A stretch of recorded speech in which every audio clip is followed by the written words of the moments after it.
Assalamualaikum warahmatullahi wabarakatuh. Salam sejahtera. Hari ini kita akan berkongsi tentang Flipped Classroom. Apakah itu Flipped Classroom? Flipped Classroom ialah satu bentuk pembelajaran teradun, blended learning, yang menggabungkan pembelajaran dalam talian dan pembelajaran secara bersemuka. Flipped Classroom bermula pada tahun 2007, di mana dua orang guru dari Woodland Park High School, Colorado, Amerika Syarikat telah menghadapi masalah di mana pelajar-pelajar mereka ramai yang tak dapat hadir ke sekolah. Untuk mengatasi masalah ini, mereka telah merakam bahan-bahan pengajaran mereka dan menjadikan sebagai video.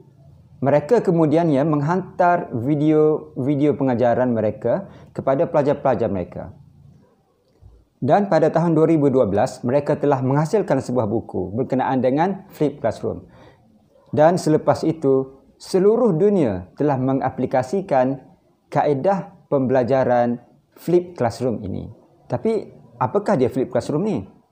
Flipped Classroom ni ialah satu kaedah pembelajaran yang terbalik daripada kaedah pembelajaran tradisional, iaitu kaedah pembelajaran yang kita aplikasi sekarang. Bagaimana? Jika sekarang pelajar pergi ke sekolah, belajar dan kemudian pelajar balik ke rumah, buat kerja rumah. Ramai pelajar yang menghadapi masalah kerana tak dapat nak menyelesaikan kerja rumah. Jadi, motivasi pelajar menurun. Kaedah Flipped Classroom ini ialah terbalik daripada kaedah tadi, iaitu pelajar belajar dahulu di rumah menggunakan video yang telah dihantar oleh guru, dan mereka pergi ke sekolah hanya untuk membuat aktiviti.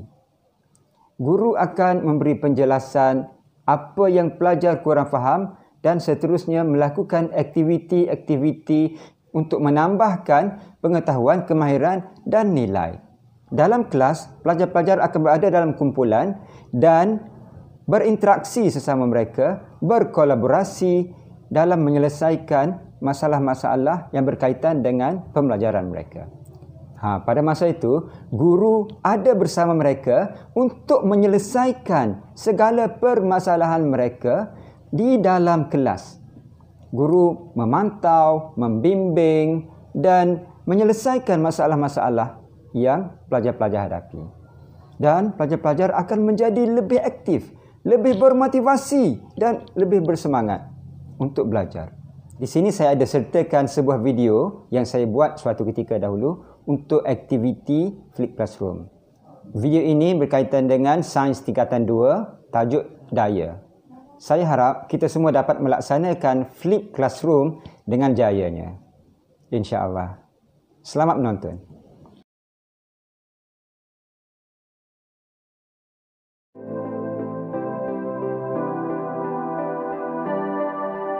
Assalamualaikum warahmatullahi taala wabarakatuh, pelajar-pelajar sekalian.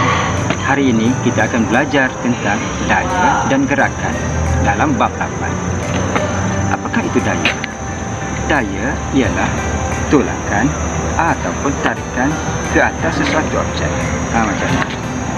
Tolakan, tarikan. Tolakan ialah tindakan menggerakkan objek menjauhi kita. Manakala tarikan itu adalah tindakan mendekatkan objek kepada kita. Okey. Dalam kehidupan seharian, ada banyak perkara yang melibatkan tolakan dan tarikan. Antara contoh aktiviti yang melibatkan daya tolakan ialah seperti kita menyepak bola, kita membawa kereta sorong ke hadapan dan sebagainya. Manakala aktiviti berkaitan dengan daya tarikan pula ialah seperti kita menarik laci, kita mengangkat beg dan sebagainya. Boleh tak pelajar fikirkan apakah lagi contoh lain yang berkaitan dengan tolakan dan tarikan dalam kehidupan seharian? Ada banyak jenis daya yang terdapat di sekeliling kita. Antaranya ialah daya graviti, berat, daya normal, daya apungan, daya elastik dan daya geseran. Mari kita lihat satu persatu tentang daya tersebut. Yang pertama, daya graviti. Daya graviti ialah daya yang mengarah ke pusat bumi yang disebabkan oleh tarikan graviti bumi. Daya graviti tidak sama antara satu tempat dengan tempat yang lain. Dan daya graviti jugalah yang menyebabkan daun ini jatuh ke bawah.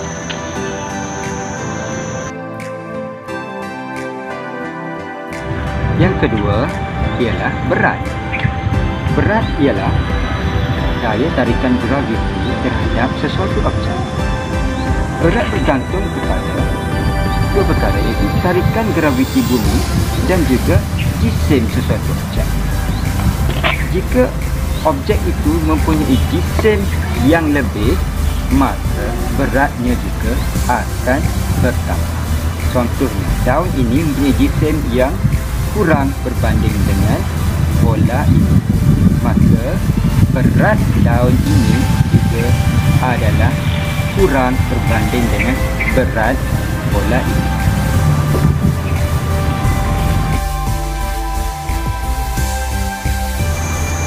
Yang ketiga ialah daya normal. Daya normal ialah daya yang terhasil apabila sesuatu objek bersentuhan dengan suatu permukaan. Daya normal bertindak bertentangan dengan berat objek tersebut. Katakanlah berat bongkah kayu ini ialah 10 Newton. Daya normal yang bertindak ke atas bongkah kayu ini pun 10 Newton, tetapi pada arah yang bertentangan. Berat bertindak ke bawah, tetapi daya normal bertindak ke atas. Nampak? Berat ke bawah, daya normal bertindak ke atas. Dan jika kita ambil objek yang lebih kecil daripada yang tadi, contohnya bongkah kayu ini, beratnya ialah 5 Newton. Maka daya normal yang bertindak ke atas bongkah kayu ini pun sama nilainya, iaitu 5 Newton, tetapi pada arah yang bertentangan dengan berat bongkah kayu.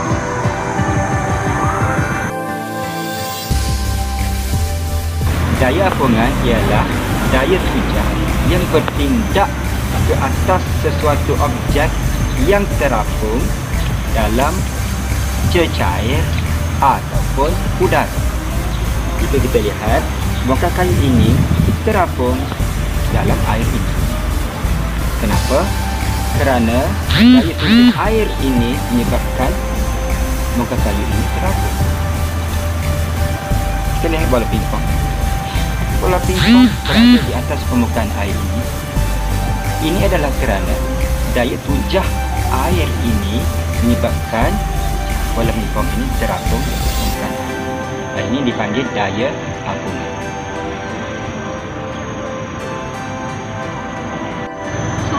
Sesuatu objek akan terapung di atas permukaan air apabila daya apungan sama dengan berat objek tersebut. Sebaliknya, sesuatu objek akan tenggelam ke dalam cecair tersebut apabila daya apungan kurang daripada berat objek tersebut. Yang kelima ialah daya elastik. Daya elastik ialah daya yang wujud apabila sesuatu objek diregangkan ataupun dimanfaatkan. Contoh objek yang mempunyai daya elastik ialah getah ini, kita boleh regangkan ya, dan juga spring.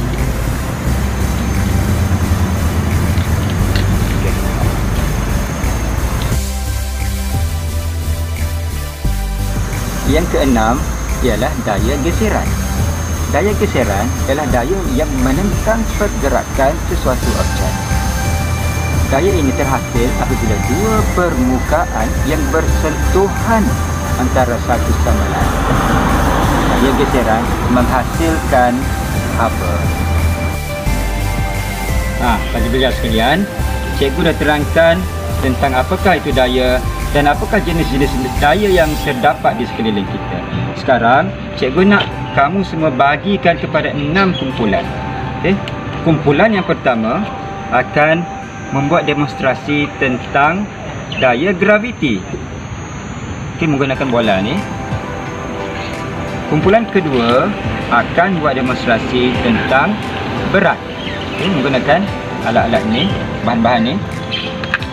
Kumpulan yang ketiga akan membuat demonstrasi dan membentangkan tentang daya yang ketiga, iaitu daya normal.